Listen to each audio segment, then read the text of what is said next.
आलमपुर को श्रीशैलम का पश्चिमी प्रवेश द्वार माना जाता है। यहाँ अद्भुत मंदिर और कुछ प्राचीन मंदिर के अवशेष बादामी चालुक्य वास्तुकला का संकेत देते हैं।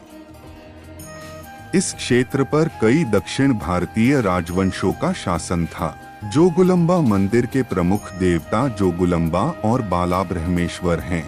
आलमपुर में घूमने लायक स्थान 1, श्री जोगुलांबा मंदिर 2, नवब्रह्मा मंदिर 3, पुरातत्व संग्रहालय 4, संगमेश्वर मंदिर 5, पापनासी मंदिर 6, नदी तट तुंगभद्रा।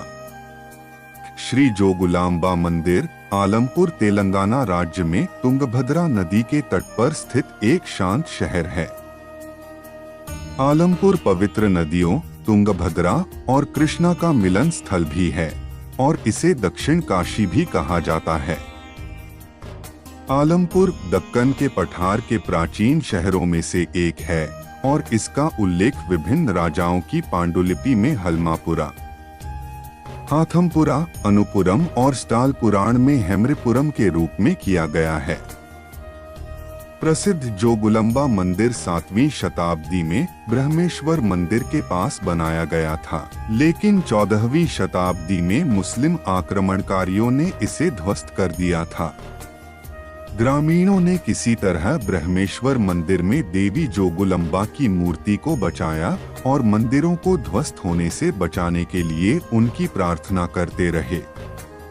विजेंद्र साम्राज्य के राजा हरिहर रेलू ने अपने बेटे देव रेलू को विदेशी आक्रमण से आलमपुर पर कब्जा करने के लिए भेजा था। 21वीं सदी में ही जोगुलंबा मंदिर का पुनर्निर्माण उसी स्थान पर किया गया था और मूल मूर्ति को यहाँ स्थापित किया गया था। आलमपुर में मंदिरों की महानता के बारे में जानने के बाद उन्होंने उन्हें ध्वस्त करने का फैसला किया।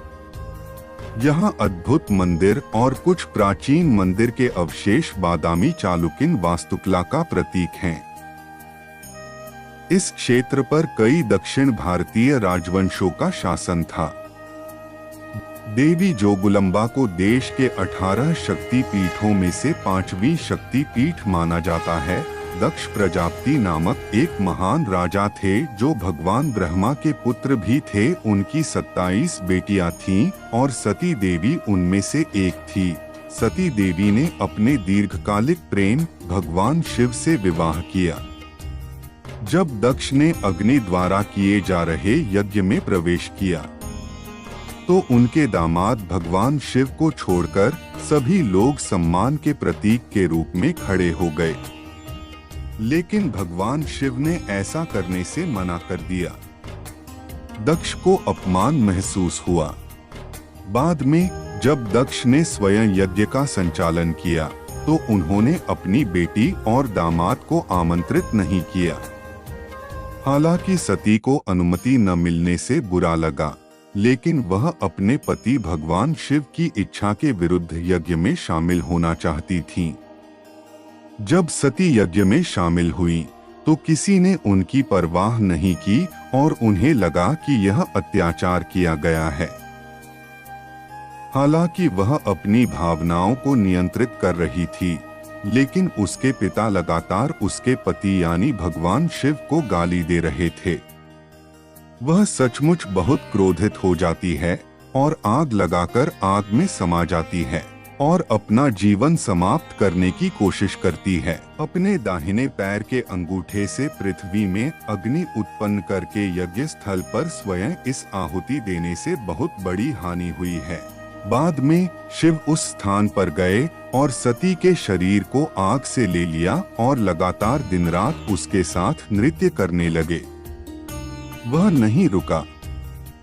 इस तांडव नृत्य से विश्व आतंकित हो गया था। तांडव भी कहा जाता है।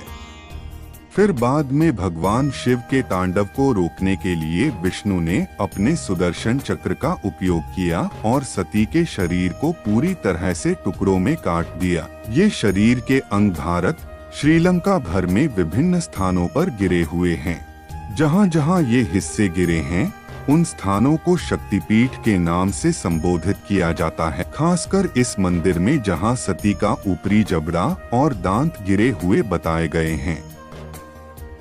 यहाँ देवी जोगुलंबा को सिर पर बिच्छू, मेंढक और छिपकली के साथ शव पर बैठे हुए देखा जाता है। वह अपनी जीभ बाहर की ओर निकाले हुए नग्न अवतार में नजर आ रही हैं। उग्र देवी का एक अवतार जो योग में सिद्धि प्रदान करता है और इसलिए उसे जोगुलंबा कहा जाता है। 615 साल बाद मंदिर का पुनर्निर्माण किया गया है। समय सुबह 8 बजे से दोपहर 1 बजे तक और दोपहर 3 बजे से रात 8 बजे तक। दो नव ब्रह्मा मंदिर आलमपुर बस स्टेशन से 1 किलोमीटर की दूरी पर जोगुलंबा मंदिर के पास बाला ब्रह्मा मंदिर या बाला ब्रह्मेश्वर मंदिर नवब्रह्म मंदिरों के समूह का सबसे बड़ा और सबसे आकर्षक मंदिर है। यह एकमात्र ऐसा मंदिर है जहां अधिकांश मूर्तियां अच्छी स्थिति में पाई जाती हैं। 7वीं शताब्दी में चालुक्य शासक पुलकेशी द्वितीय द्वारा निर्मित इस मंदिर में 755 ईस्वी में विक्रमादित्य काल के दौरान कई बदलाव किए गए थे। नागर शैली में निर्मित इस मंदिर में बाहरी प्रदक्षिणा के लिए सभी तरफ बड़े स्तंभों वाला बरामदा है। मंदिर में बड़ा मुख मंडप, महामंडप और गर्भगृह है, जिसमें आंतरिक प्रदक्षिणा के लिए प्रदक्षिणा पथ है। इस मंदिर में शिवलिंग बैल के पदचिह्न के आकार में दिखाई देता है। बाहरी बरामदे में चित्रगुप्त, कुबेर और सूर्य के साथ यम की बड़ी आकृतियां हैं। इस मंदिर की कई मूर्तियां संग्रहालय में रखी गई हैं। बाहर की छत के कोनों पर बड़ी नंदी की मूर्तियां हैं। इस मंदिर के आसपास कई अन्य उपमंदिर हैं, जिनमें शनीश्वर, सहस्रलिंगेश्वर, जम्बुकेश्वर, नटराज, महिषासुर मर्दिनी, मोक्षेश्वर आदि शामिल हैं। यहाँ 7वीं शताब्दी के शिलालेखों वाला एक बड़ा पत्थर का स्लैब है। इसके अलावा मंदिर के उत्तरी हिस्से में पुराने शिलालेखों वाला एक स्तंभ है। यह भी कहा जाता है कि ब्रह्मा ने आज के आलमपुर में हजारों वर्षों तक घोर तपस्या की थी और उन्होंने भगवान शिव को प्रसन्न किया, जिन्होंने उन्हें सृजन की शक्तियां प्रदान की। इसलिए देवता को ब्रह्मेश्वर और देवी को योगिनी या जोगुलंबा भी कहा जाता है, जो माता पार्वती का पर्याय है। समय सुबह 8 बजे से दोपहर 1 बजे तक और दोपहर 3 बजे से रात 8 बजे तक। 3. पुरातत्व संग्रहालय आलमपुर बस स्टेशन से 1 किलोमीटर की दूरी पर बाला ब्रह्मा मंदिर परिसर के प्रवेश द्वार पर स्थित पुरातत्व संग्रहालय में नवब्रह्म मंदिरों और आलमपुर के आसपास से बरामद मूर्तियों और शिलालेखों का अद्भुत संग्रह है। 1953 में भारत के तत्कालीन उपराष्ट्रपति सर्वपल्ली राधाकृष्णन द्वारा शुरू किए गए इस संग्रहालय में 188 मूर्तियां और 2 शिलालेख हैं। ये कलाकृतियां 6वीं से 16वीं शताब्दी के बीच की हैं। संग्रहालय एक बड़ा हॉल है, जिसके केंद्र में एक खुली हवा वाला खंड और पूर्वी तरफ एक छोटा सा घेरा है। सारी कलाकृतियां पूरे हॉल में फैली हुई हैं। सूर्य की मूर्ति महिषासुर मर्दिनी के साथ नटराज की आकृतियों में से एक संग्रहालय का मुख्य आकर्षण है। सूर्या मूर्तिकला ने 1984 में जर्मनी में अंतर्राष्ट्रीय कला प्रदर्शनी में भाग लिया और कई पुरस्कार जीते। समय सुबह 10:30 से दोपहर 1 बजे तक और दोपहर 1:30 से शाम 5 बजे तक। शुक्रवार को बंद रहता है। 4. संगमेश्वर मंदिर, इसका निर्माण 6ठी शताब्दी में हुआ था। यह एक जीवित मंदिर है और पौराणिक चालुक्यों द्वारा बनाया गया है। इस अद्भुत मंदिरों को हाइड्रो प्रोजेक्ट से बचाने के लिए SI ने 1990 में इसके वर्तमान स्थान पर पुनर्निर्माण किया है। आलमपुर बस स्टेशन से 1 किलोमीटर की दूरी पर कुडाला संगमेश्वर मंदिर आलमपुर के मंदिरों में सबसे शानदार है। इसका निर्माण 740 ईस्वी में चालुक्य शासक पुलकेशी द्वितीय ने करवाया था। प्रदक्षिणा के लिए गर्भगृह के चारों ओर एक प्रदक्षिणा पथ है।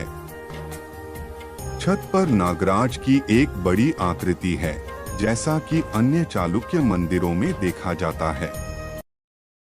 हॉल के स्तंभों पर भगवान विष्णु, ब्रह्मा और कुमारस्वामी और दिव्य जोड़े की छवियां अच्छी तरह से उकेरी गई हैं। बाहरी दीवार के सामने की ओर अर्धनारीश्वर और गणेश की नक्काशी है।